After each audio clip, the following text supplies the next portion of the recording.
فهو بعيد. أشهد أن لا إله إلا الله وأشهد أن محمدا عبده ورسوله أفضل الرسل والعبيد. اللهم صل وسلم وبارك وكرم على حبيبنا وشفيعنا وقرة أعيننا محمد وعلى آله وصحبه وسلم تسليما كثيرا. فيا أيها الناس ikhwatul iman jamaah sekalian, alhamdulillah Bapak Ibu, para hadirin hadirat yang semoga senantiasa dirahmati oleh Allah. Mari kita bersyukur kehadirat Allah Subhanahu wa taala. Pada pagi hari ini diberikan oleh Allah kemudahan, diberikan oleh Allah kesehatan untuk menghadiri hajat dari saudara kita, tetangga kita, Bapak Putu Ilindo dan Ibu Kusuma Astuti, dalam rangka walimatul khitan putranya yang kedua, yaitu Kadek Lilian Dol Alvaren. Semoga Bapak Ibu semua yang telah meluangkan waktunya dan tenaganya diberikan oleh Allah balasan yang serupa, yang setimpal kebaikan, panjang umur, rizkinya lancar, amin, Allahumma amin. Dikatakan mangqadha hajata akhi qadallahu hajatah. Barang siapa orang itu mensukseskan hajat dari saudaranya, maka Allah akan mensukseskan hajatnya panjenengan semua. Ini bagian dari apa? Keimanan, di mana Nabi SAW menyampaikan, "May yu'minu billahi wal yawmil akhir falyukrim jarahu." Orang yang beriman kepada Allah dan hari akhir hendaknya memuliakan tetangganya. Dan di antara memuliakan tetangga itu mensukseskan hajatnya. Dan kehadiran panjenengan semua ini bagian dari ibadah dalam rangka beriman kepada Allah dan dari hari akhir, yaitu mensukseskan saudara dan tetangga kita ketika memiliki hajat. Alhamdulillah. Bapak Ibu, ikhwatul iman jamaah sekalian, Allah Subhanahu wa taala berfirman dalam surat Al-Imran ayat ke-14, di mana ayat ini menunjukkan betapa memiliki anak itu bagian dari hiasan di dunia ini. Ada orang yang menikah 5 tahun, 10 tahun, 20 tahun tapi belum punya anak. Sampai beliau ini pergi ke dokter, pergi ke terapi sampai bertahun-tahun, tapi Allah belum berikan dia anak. Ada juga yang baru saja menikah, berapa bulan kemudian sudah punya anak, tahun depan sudah lahiran lagi sampai tonggolnya pegel nih, sing nyambah ini. Mana ya? Sing repot itu belum nikah punya anak. Naudzubillah min dzalik. Semoga tidak demikian. Namun Bapak Ibu, kalau kita sudah diberikan oleh Allah anugerah berupa keturunan, jangan lupa kullukum ra'in wa kullukum mas'ulun an ra'iyati. Setiap dari kalian itu akan dimintai pertanggungjawabannya oleh Allah.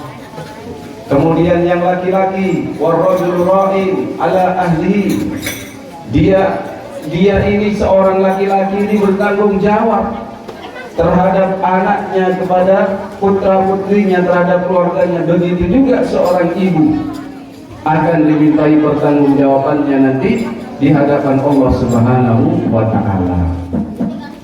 Dalam surat Al-Imran ayat ke-14 Allah Subhanahu wa taala berfirman, A'udzu billahi minasyaitonir rajim.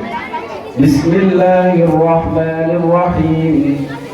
Zuyyina lin-nasi hubbus syahawati minan nisa'i wal banin والقناطير المقنطرة من الذهب والفضة والخيل المسومة والأنعام والحرث ذلك متاع الحياة الدنيا والله عنده حسن المآب. azim. Yang artinya begini Bapak Ibu. Zuyina dijadikan indah linnasi bagi seorang manusia hubbus syahwat, kecintaan terhadap nafsu syahwatnya, minan nisa, terhadap lawan jenisnya. Kalau laki-laki senang dengan perempuan, ibu-ibu senang sama bapak-bapak, begitu, apalagi suaminya sendiri. Wal banini, anak-anak juga diantaranya kesenangan manusia itu kalau memiliki keturunan yang banyak. Makanya kalau semakin anaknya banyak, kata orang dulu, banyak anak banyak rezeki. Tapi nggak tahu zaman sekarang katanya banyak anak banyak masalah katanya. Allahu a'lam. Semoga nggak demikian. Itu betul orang tua dulu itu. Banyak anak banyak rezeki. Pokoknya anaknya ini dididik yang baik. Kemudian juga wal qanatiril muqantarah minad dhahabi wal fiddah. Katanya Allah, orang itu pasti suka terhadap emas dan perak. Ibu kalau pakai gelang lebih seneng pakai gelang emas atau pakai gelang karet Bu? Emas, tapi nggak ada yang dipakai ya. Ya nggak apa-apa Bu. Allah berarti nggak memang? Allah semoga nanti diberikan rezekinya. Orang tuh kalau disuruh-suruh milih Pak, ibu-ibu ini Pak sukanya pakai gelang emas. Nanti kalau panjenengan belikan gelang emas. Kalau karet sudah banyak insya Allah, okay. Habis beli nasi pecel bisa taruh itu. Begitu juga ikhwatal iman, wal khailil musawwamah. Orang itu paling suka kalau punya tunggangan, tunggangannya bagus, mobilnya bagus, sepeda motornya bagus. Itu fitrah itu.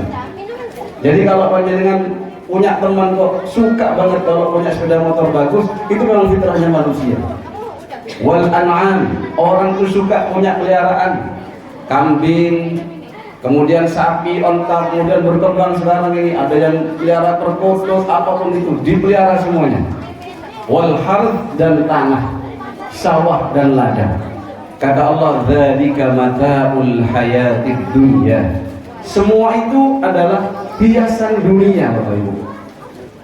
Wallahu indahu husnul ma'ab. Jadi ibu-ibu gak usah sedih kalau sekarang belum punya emas, adanya Mas Jono mungkin ya, suaminya sendiri. Ya gak usah sedih, kata Allah, dzalika mata'ul hayatid dunya. Itu adalah kesenangan harta dunia belaka. Wallahu indahu husnul ma'ab, dan di sisi Allah nantinya akan ada tempat kembali yang baik, yaitu surganya Allah.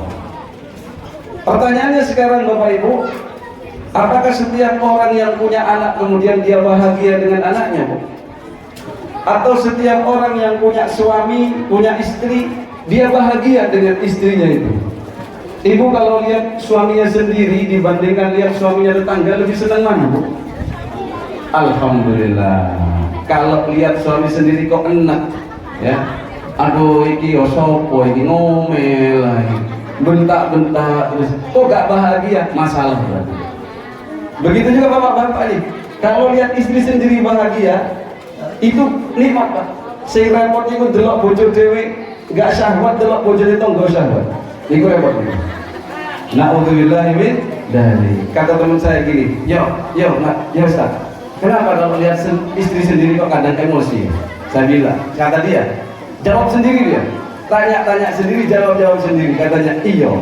Soalnya, elek-elek aku ngerti, kemudian juga salah-salahnya aku ngerti, kemudian aib-aibnya aku ngerti. Sedangkan kalau istrinya orang, suaminya orang, tahunya itu pas acara begini ketemu dandan, sudah cantik, sudah ganteng, kemudian jadi terima tamu pasti senyum. Tidak ada terima tamu gak senyum, kan begitu. Ikhwatal iman jamaah sekarang, begitu juga dengan anak Bapak Ibu. Sebagai seorang guru nih, yang ada seorang ini, ada yang guru nih Pak, Ustadz guru konten gitu. Mungkin di sini juga ada ibu-ibu guru TK, guru PAUD. Kalau ngajar anak sendiri itu lebih sulit dibandingkan ngajar anaknya pengen jewet aja kalau salah. Adik-adik pernah dijewet ibu ya? Pernah dijewet? Oh pernah sebenarnya. Tapi nggak pernah dipukul sama bapaknya. Nggak pernah ya? Allah, memang berat Bu. Jangankan panjenengan, sing ustadz, sing kiai, sing ulama itu lebih sulit ngajar anak sendiri dibandingkan ngajar anak orang lain. Kalau ngajar anak sendiri itu bisa diprotes, Bu. Bapak kok gak gitu loh. Oh gitu. Kemudian disuruh sholat, nah ayo sholat ini duhur, sudah masuk waktunya, masih main gadget. Sudah jam 2 dibilang, nak sholat nak. Bapak kan biasanya juga jam 2. Repot Pak, anak sekarang diprotesi gitu Pak. Maka kota liman jamaah sekalian, anak itu kalau salah dalam mendidiknya maka akan menjadi apa? Bumerang untuk kita Pak. Maka kita doakan adik-adik ini ketika disunatkan ini, dihitankan ini, bagian dari usaha orang tuanya untuk menjadikan anak yang soleh. Allahumma amin. Ini jangan dimaknai pokoknya dipotong begitu saja sehat sudah selesai, bukan pokoknya. Jadi kalau orang sunatan ini bukan berarti pula dipotong kemudian selesai kemudian dibiarkan begitu saja. Kalau saya punya anak, saya sunat itu di usia bulanan, lahir 3 minggu 2 minggu gitu sunat, enak, gak ada penjaluan Bu ya.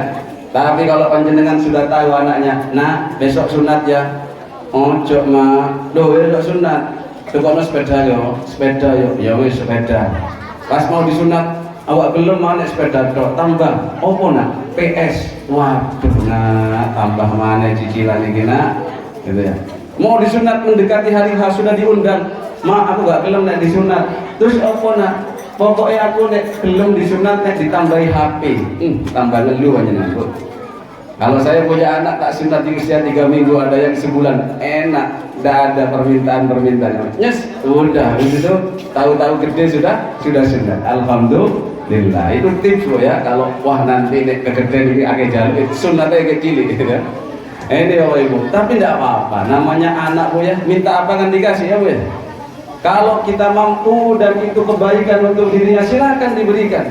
Anak itu memang hiasan dari Allah. Cuman begini Bapak Ibu. Dalam Al-Quran Al-Imran ayat 14 itu zuyina di situ dimajhulkan. Dimajhulkan itu apa maksudnya? Dihilangkan siapakah yang menghiaskan anak itu terhadap orang tuanya. Kalau dalam ilmu nahwunya itu mabni majhul, dihiaskan kepada manusia itu kecintaan terhadap lawan jenisnya, kecintaan terhadap anak, kemudian harta benda, itu dimajhulkan. Maka dari situ ada 2 kemungkinan. Yang pertama adalah yang menghiaskan adalah Allah Subhanahu wa ta'ala, maka syukuri. Kalau hiasan dari Allah itu Bu, kalau punya suami, suaminya soleh, nafkahnya lancar, dompet itu kurang entek wis diisi meneh. Kita boleh terus, Dek, wis entek tak duit ini kurang tak isi meneh. Wah, wis sering dilakukan ngene. Bersyukur teman. Kalau yang wanita Bapak, kalau panjenengan dihiaskan oleh Allah istri itu sebagai hiasannya, maka yang sesuai dengan firman-Nya dan sesuai dengan sabdanya, ad-dunya mata, dunia ini adalah hiasan, wa khairu mata'iha al-mar'atus sholihah, dan sebaik-baik hiasan itu Pak, wanita sholihah. Jadi kalau panjenengan Pak dikasih istri sholihah, walaupun tidak pakai air, dirawat Pak, eman. Ciri-cirinya wanita soleh ini apa? Qanitatun hafidhatun lil ghaibi. Dia itu taat kalau diperintah. Kemudian juga menjaga harga dirinya, menjaga auratnya. Begitu juga Bapak Ibu, kalau anak ini. Anak ini kalau dia ini adalah hiasannya Allah, Masya Allah, jadi anak yang soleh. Waladun solihun yad'ulah. Walaupun kita sudah meninggal nanti, itu akan didoakan, diistighfarkan. Kalau dia habis sholat, astaghfirullahaladzim li wa li walidayya wa li ashabil huquqil wajibati alayya, didoakan, semoga ya Allah bapakku ibuku diampuni sebagaimana engkau mengampuni aku. Ini kalau hiasan Allah. Saya ngeruwet itu Bu, Bapak, kalau hiasannya itu hiasan dari syaitan. Ini naudzubillah ini. Kalau hiasannya dari setan, panjenengan ngelus dodol gak kalian? Pernah gitu? Wonten wong itu ngelus dodol, curhat gara-gara anak ini. Saya kadang dicurhatin sama jamaah itu, aduh Ustaz, anak saya Ustaz, kenapa Pak? sing sabar sampean Pak. Iya Ustaz, ini anak fitnah Ustaz. Memang Allah Subhanahu wa taala menyampaikan dalam surat Al-Anfal ayat ke-28 Allah berfirman, wa'lamu annama amwalukum wa auladukum fitnah. Ketahuilah bahwasannya harta kalian, anak kalian itu ujian untuk kalian. Jadi kalau panjenengan diuji oleh anak, sing sabar nih. Kemudian kalau diuji oleh anak, jangan sampai mendoakan yang jelek-jelek Pak. Karena doanya orang tua itu mustajab. Doanya orang tua kepada anak itu mustajab. Kalau ada ujian datang dari anak, maka yang pertama harus dilakukan adalah tubu ilallahi taubatan nasuha. Tobat Bapak Ibu. Tobat dulu. Jadi kalau ada anaknya nakal, jangan begini. Pak, kayak persis awakmu itu, persis buat Mas. Cari bapak, kak kayak awakmu tadi itu. Oh, persis awakmu itu, awakmu yang mak itu, babon itu. Jangan malah saling salahkan loh Ibu.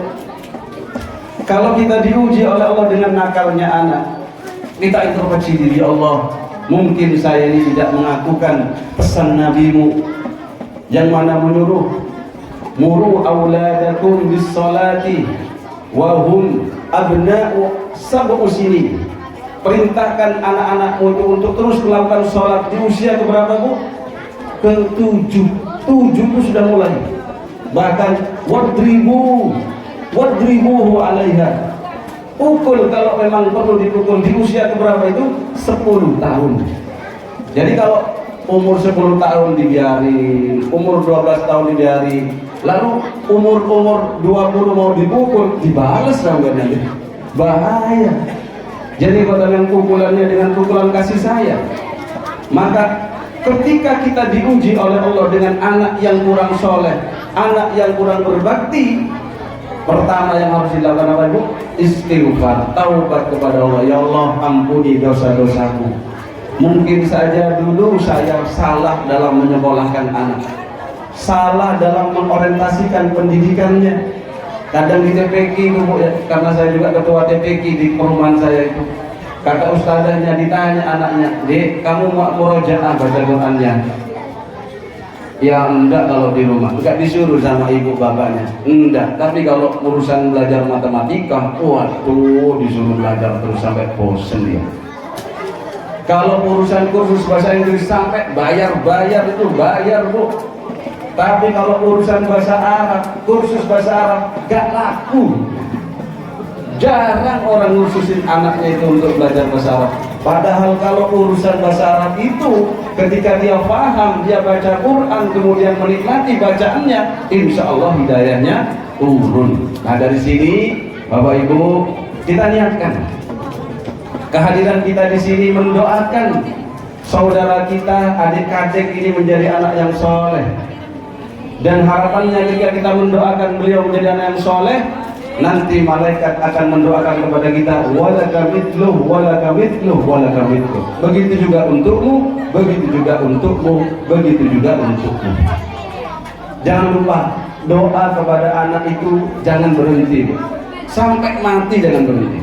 Saya ingat betul, walaupun saya sedang S2 waktu itu, sampai siap kuliah itu masih dibangunkan sama umi saya itu. Kalau tahajud didok-dok kamarnya, dok-dok tangi gitu. Dan Nabi Muhammad begitu Bu.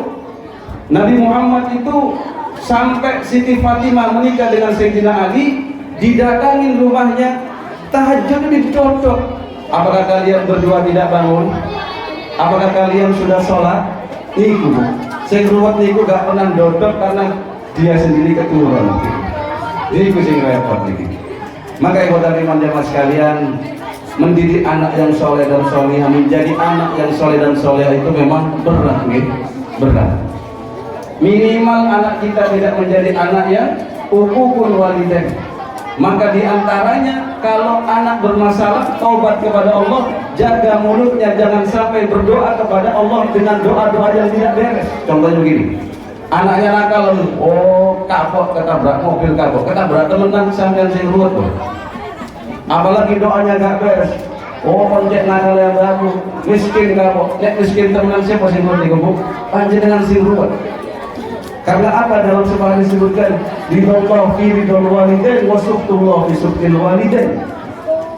Ridhonya Allah itu bergantung kepada ridhonya kedua orang tua, dan juga murkanya Allah bergantung kepada murkanya orang tua. Maka ketika kita murka kepada anak kita, Allah juga murka.